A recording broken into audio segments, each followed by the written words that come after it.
Chapter 28. "It's not here," exclaimed Ron, staring at the polished white surface. "You sure this is the right place?" "Certain," retorted Ginny. "I was standing right here when I did it." "Maybe you just imagined it," suggested Ron. "You know he was messing with your mind pretty bad that year." "I did not imagine it," said Ginny angrily. "It was here. I know it was. I remember doing it. It was night. It was dark and cold outside, and I put it right here at eye level so everyone could see it." She pointed to a specific spot on the marble. "You do believe me, don't you?" she asked, turning to Harry, who was standing a short distance away. "Yes, I do," he replied calmly.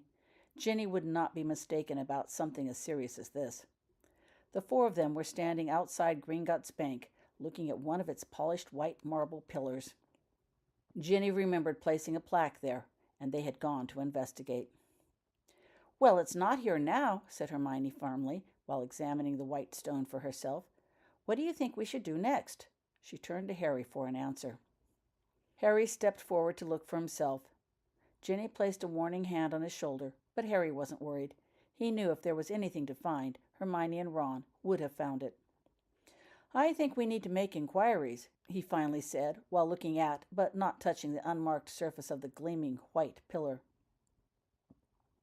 "What, and give them an excuse to hold something else over our heads?" said Ron angrily, while holding up his wrist. There seemed to be nothing on it, but all four of them knew of the invisible silver band resting there that showed only while within Gringotts. Its presence still annoyed Ron to no end. "I say it's not here, and good riddance. Let's go home." "And worry that it may someday turn up in some antique shop as a harmless curio," countered Harry mildly. "We've been lucky twice, but I doubt our luck would hold should this happen a third time." "But everyone that matters knows about it now," protested Ron. "None of you would be stupid enough to touch something with your name on it again." "It doesn't work that way," said Harry, remembering how the first plaque had caused him to reach out and try to touch it repeatedly, even when he knew he shouldn't. "Even knowing about it in advance won't keep you from touching it, if you're close enough."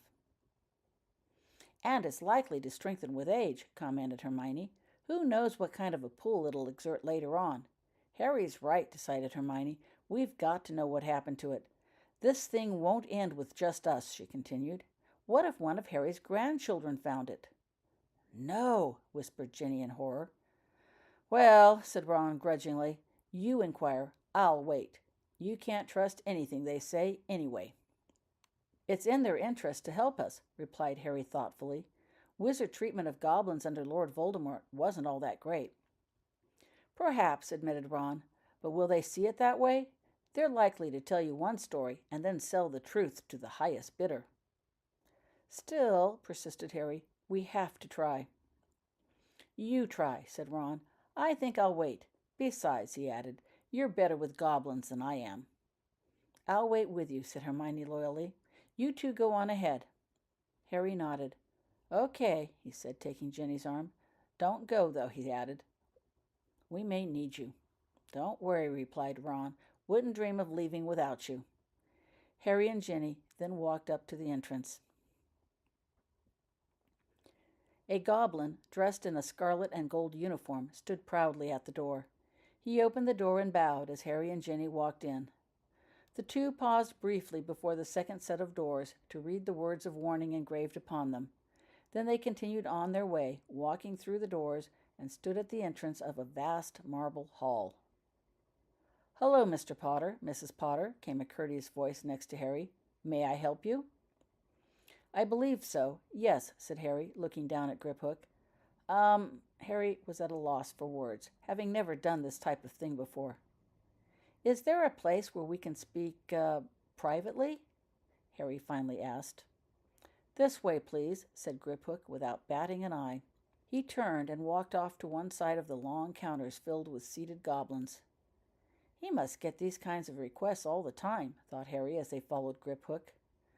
The bank interior seemed to dissolve into impenetrable blackness beyond the counters, but after several steps Griphook stopped and reached out a hand. He seemed to be pressing something. A shift in air currents and a whispery soft hiss led Harry to realize Grip Hook had opened a door of some sort. Grip Hook continued to walk forward. Harry and Ginny followed. In doing so, Harry realized they had passed through a wall, an inky black wall. Or was it totally clear? Either way, the wall was invisible from the distance and blended in perfectly with the cave-like background. "Wait here a moment, please," said Grip Hook calmly in the darkness. "The second door will not open until the first is closed," he informed them. "This prevents any light from escaping and ensures complete privacy for our patrons."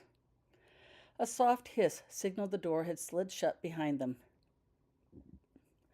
Once closed, all outside banking sounds ceased. The three stood together in total silence. Ginny gripped Harry's hand tightly, and he squeezed it back reassuringly. The silver band on Harry's wrist glowed brightly in the darkness. Glancing back, however, Harry could still see the long counters and the other goblins. Certain he had passed a wall, Harry reached out behind him, and his hand encountered an icy smooth surface. "It's a see-through wall," exclaimed Ginny wonderingly, as she stretched her hand out and gently touched the transparent surface too. "Of course," replied Grip Hook.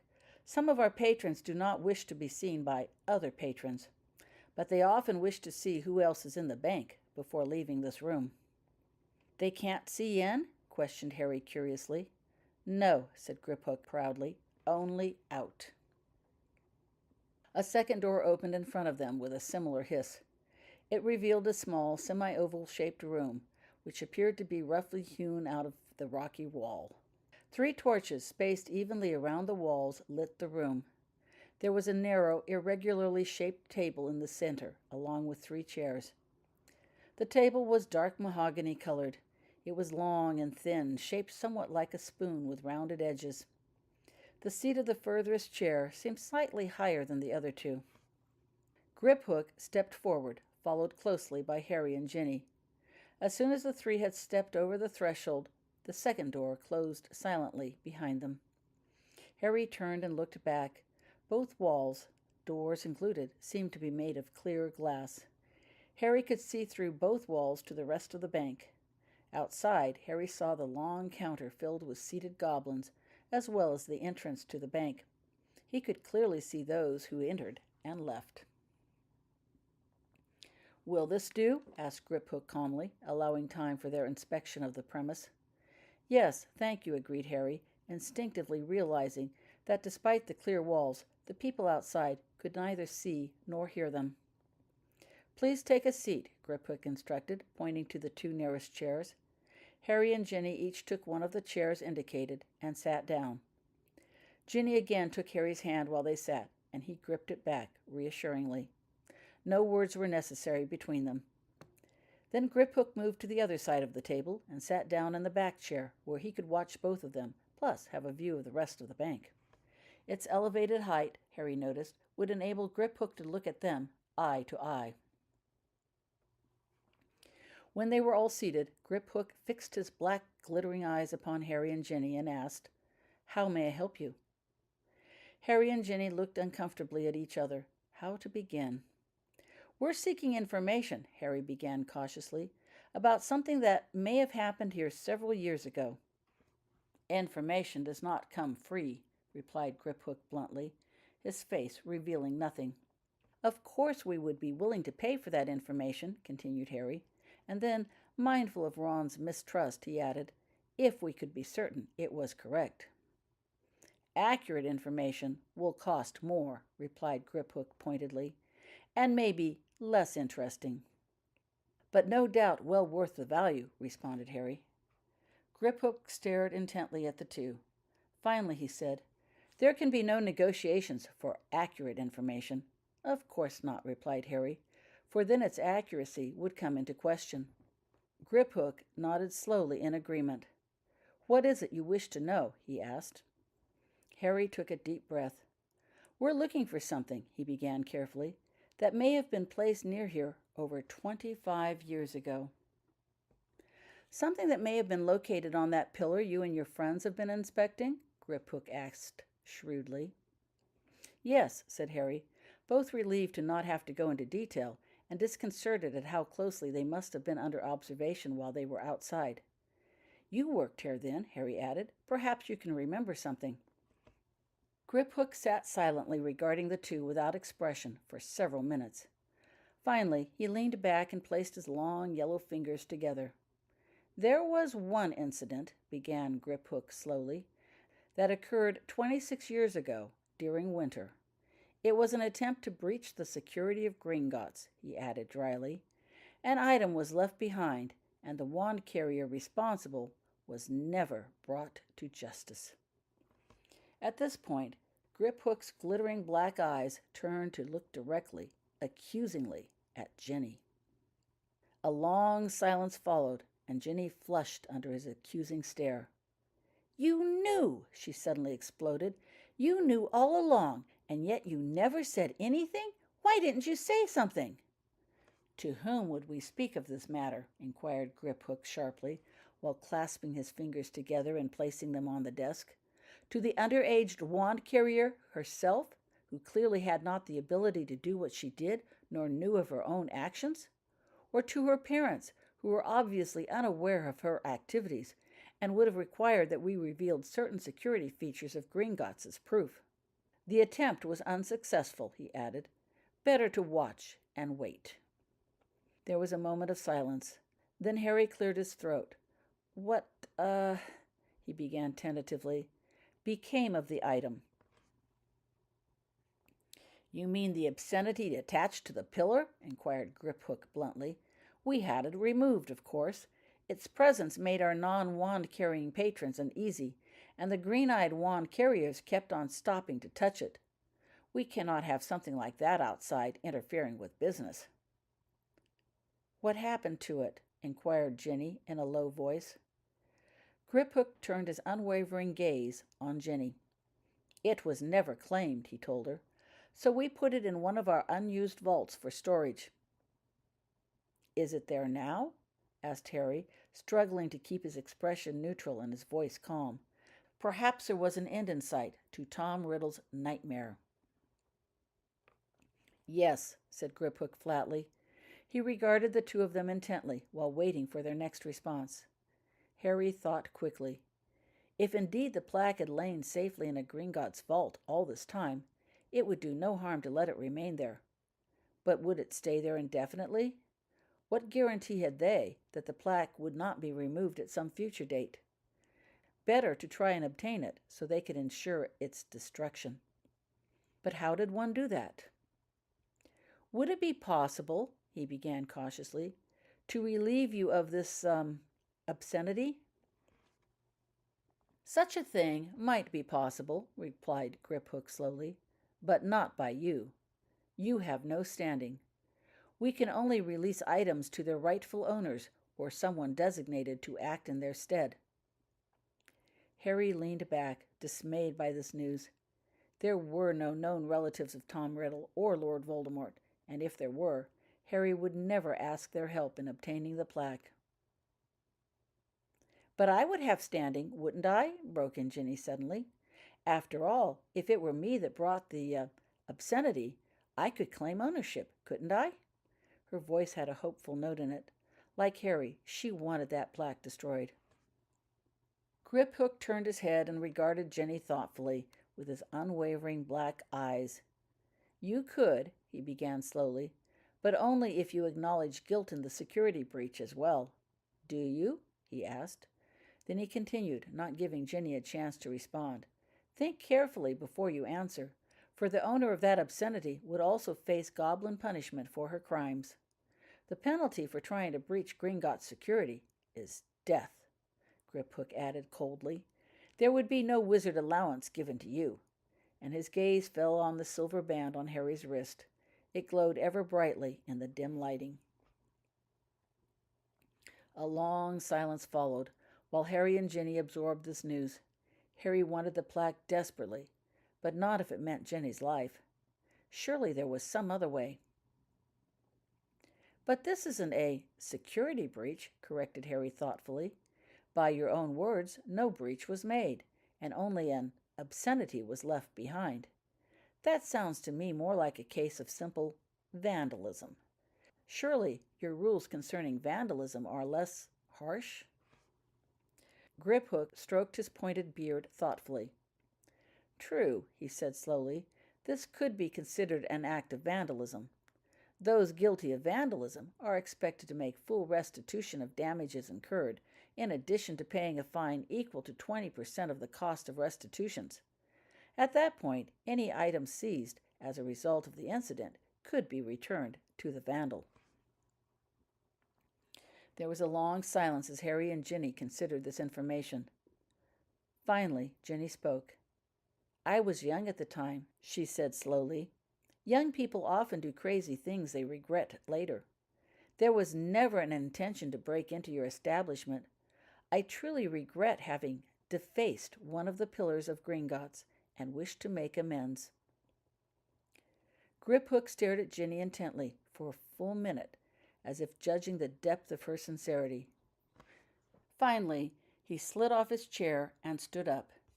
One moment, please, he said, and walked to the door. Harry watched as the door slid silently open. Griphook stepped through, and the door closed quietly behind him.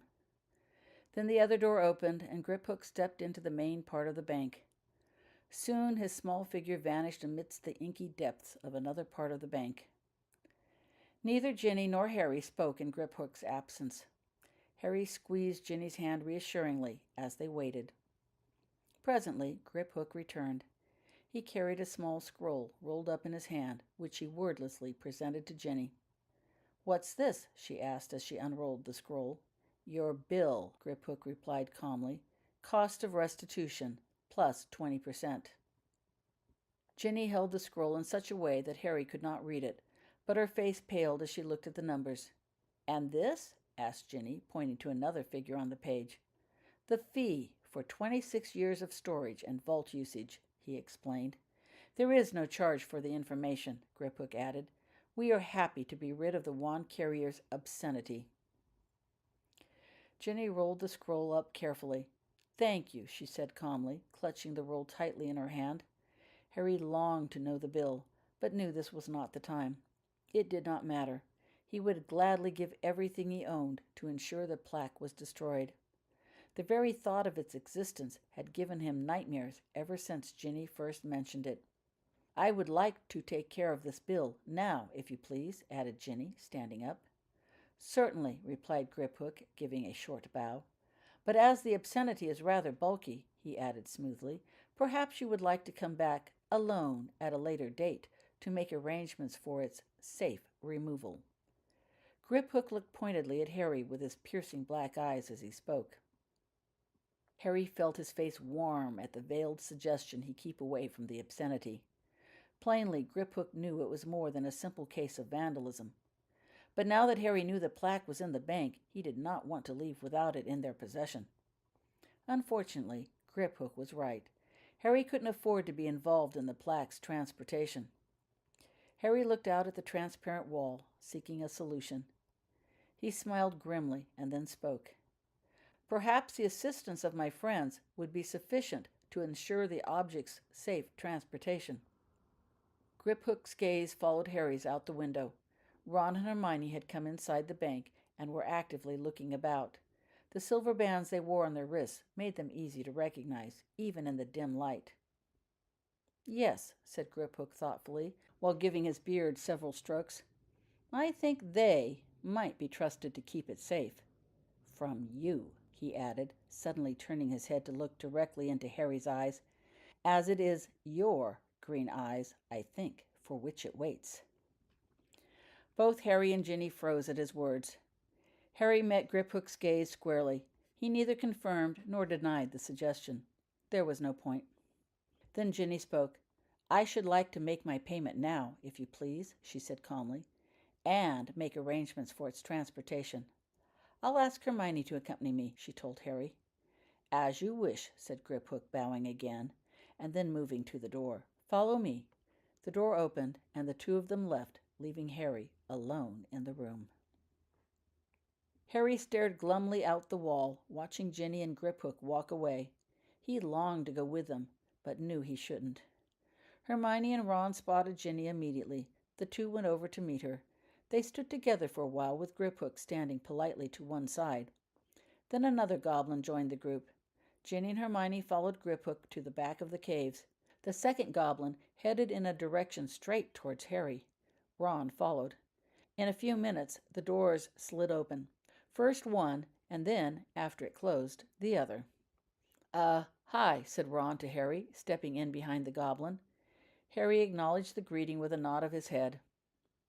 The goblin bowed briefly, stepped behind Ron, and exited.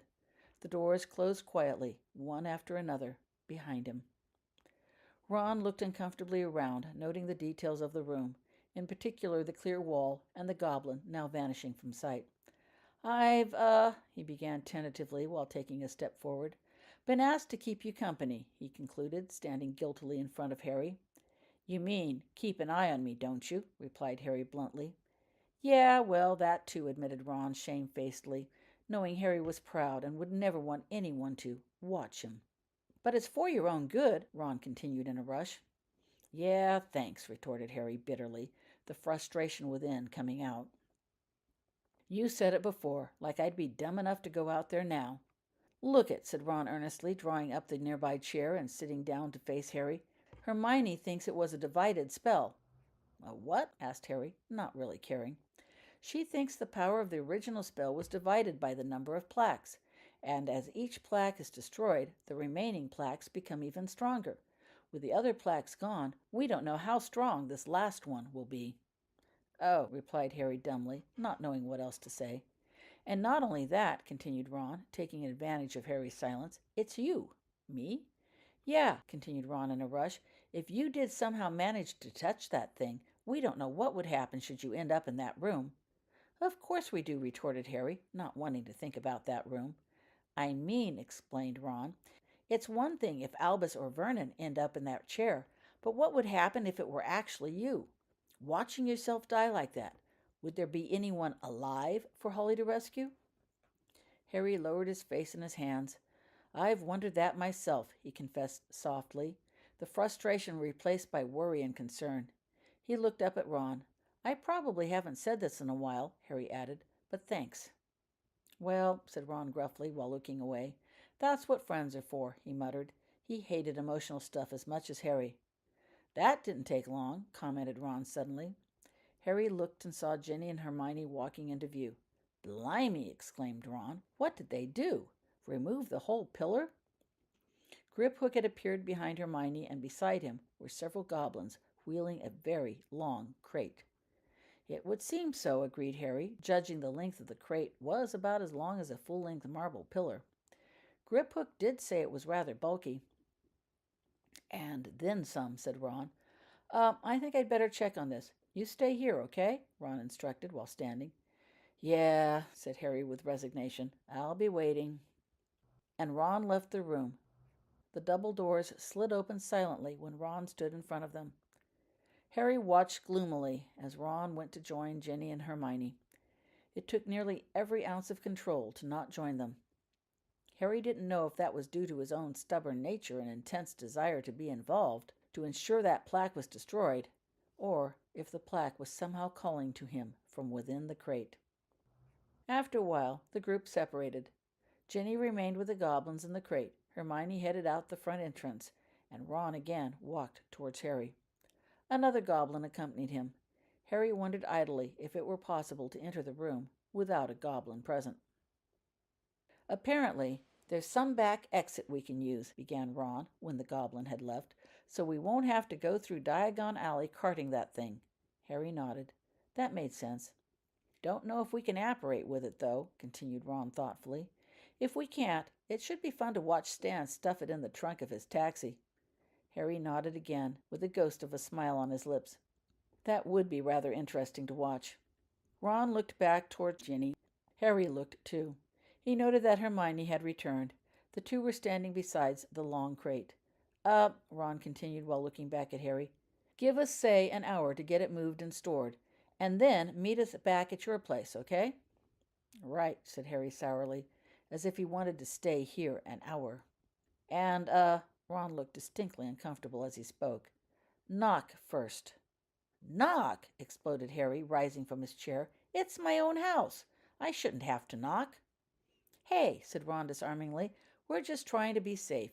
You can't fault us for that." Ron put his hands on Harry's shoulder and pushed him firmly back down in the chair. "I'd stay with you," Ron added, "but it's going to take all three of us to get it out of here." "Stay with me," retorted Harry angrily. "It's like you don't trust me anymore." "We do trust you," said Ron placatingly. "We are trusting you to stay right here for an hour and then come straight home. This is too important to play games, Harry," Ron told him. "Don't make it harder on all of us than it already is." "All right," said Harry grudgingly. "I'll wait." "Thanks," said Ron, looking relieved at Harry's response. He straightened. "I'll see you in an hour," he said cheerfully, and walked back outside. Harry watched glumly as Ron joined up with Ginny and Hermione. Surely he had better things to do with his time than sit at Gringotts for an hour. A goblin entered the room carrying a huge hourglass. Funny, Harry hadn't noticed him approaching. The goblin set the hourglass down on the table in front of Harry. The hourglass was an ornate piece of goblin workmanship. It was nearly a meter in height. The bottom half was filled with yellow sand, and the base seemed to be made of silver. The hourglass frame was crafted out of silver, sprinkled with glittering rubies and sapphires. Harry could also make out a series of numbers in gold worked into the design.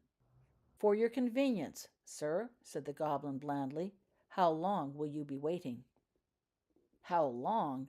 Not at all, was Harry's immediate reaction. But if he knew Hermione, she had probably gotten someone to watch the bank and follow him should he decide to leave. Harry sighed. "An hour," he replied with resignation. "Very well," said the goblin. His long fingers pressed the numbers 6 and 0 on the base of the hourglass. Immediately, the neck of the glass began to widen a bit.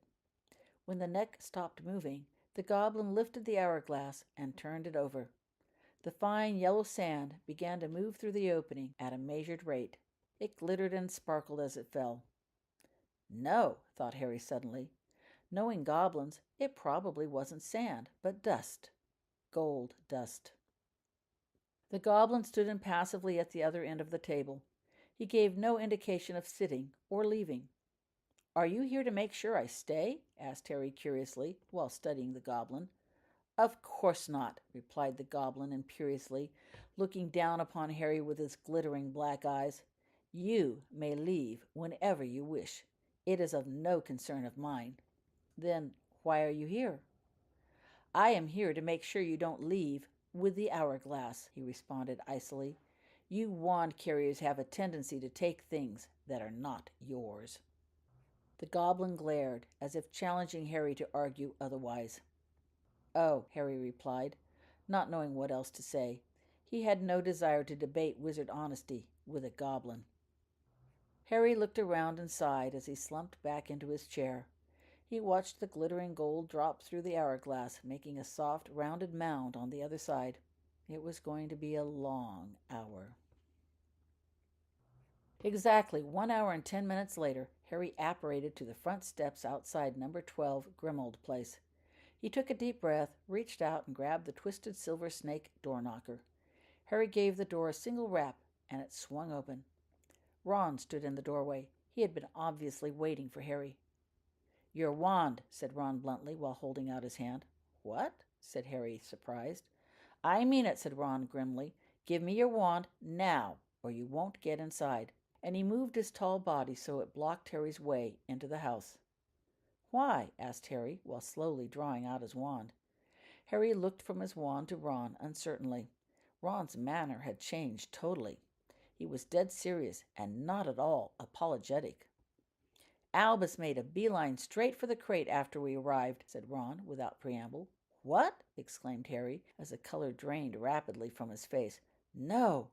Did he—" "No," replied Ron. "It was still wrapped, and we got him away before he could do any damage. But he didn't have his wand either. Who knows what he would have attempted had he been carrying it." "Is he all right?" began Harry, while he handed Ron his wand. He felt naked without it, but there was no question in giving it to him now. "He's fine," reassured Ron, while tucking Harry's wand out of sight. "We've got all your kids over at the burrow now. Jenny told Creature to stick by Albus's side like glue and make sure he stays away until this is all over." What exactly happened? Harry asked, his heart pounding wildly. He was trying hard to not berate Ron for putting his son in danger. We were in the living room, with the doors all closed, and we were going to examine it while you weren't there, Ron began. None of us gave Albus a thought, knowing you would have to look into the plaque first before touching it, and Albus was nowhere near. We had just gotten the crate opened and were starting to dig out the packing material, when all of a sudden Albus burst into the room.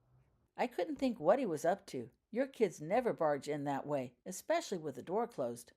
Anyway, Albus practically plowed through Ginny on his way to the crate. That's when Hermione grabbed his arm and apparated him over to the burrow. I've never seen anything like that, Ron added. Afterwards, Albus said he couldn't remember a thing. He said he was headed to the kitchen for a bite to eat, and the next thing he remembered, he was finding himself at the burrow. You feel any strange urges? Ron asked suddenly, while staring intently at Harry. Like what? Asked Harry. Do I feel an urge to go inside where it's less public? Yes. But do I feel like hunting out a long wooden box? No. Good, said Ron, backing slowly away so Harry could enter. Hermione figures both you and Albus are partially spelled because you saw the one in the trophy room. In other words, the plaque already knows you have green eyes, so now it just wants you to touch it. I know this may seem like overkill, mate, Ron added as Harry walked inside, but better safe than sorry. You didn't see Albus's face when he was near the crate. It was scary. We've recrated it, by the way, but we're not sure that's enough to block its influence now that it's been opened. Don't even ask me where it is, Ron added, because I don't know, and you're not to go looking for it. Actually, Ron confessed as he shut the door, I was for not letting you in at all, except we decided it's better to know where you are at all times than not. Thanks, said Harry dryly, not sure how to respond to a comment like that. He stood on one side in the hallway, uncertain what to do next. Everyone's in the drawing room, said Ron, leading the way. We've been waiting for you, so we can decide what to do next.